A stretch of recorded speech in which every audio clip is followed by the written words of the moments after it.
Latar keluarga Na Dae-hon, ayahnya punya jabatan mentereng di Cikarang, diisukan diselingkuhi Jule. Kabar perselingkuhan antara Julia Prastini dan sang suami, Na Dae-hon kini tengah menjadi perbincangan hangat di dunia maya. Pasangan yang dulu dikenal harmonis lintas negara ini mendadak diterpa gosip tak sedap yang mengguncang rumah tangga mereka. Tak hanya hubungan keduanya yang menjadi sorotan, sosok ayah Dae-hon yang sebelumnya jarang tersentuh publik pun kini ikut menarik perhatian. Ayah Dae-hon diketahui merupakan warga Korea Selatan yang sudah lama menetap di Indonesia.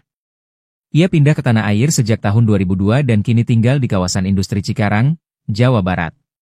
Dari berbagai informasi yang beredar, sang ayah disebut bekerja di salah satu perusahaan Korea dan menjabat sebagai atasan di pabrik tersebut.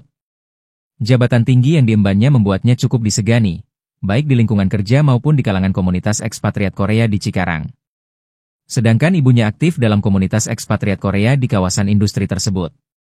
Kehidupan mereka di Indonesia terbilang stabil dan sudah lama beradaptasi dengan budaya serta masyarakat setempat. Meski selama ini jarang muncul di hadapan publik, namanya kembali mencuat seiring ramainya pemberitaan soal kehidupan pribadi sang anak. Dalam beberapa wawancara, pria asal Korea Selatan itu pernah menyinggung rasa hormatnya terhadap perjuangan orang tua yang rela meninggalkan tanah kelahiran demi kehidupan yang lebih baik di Indonesia.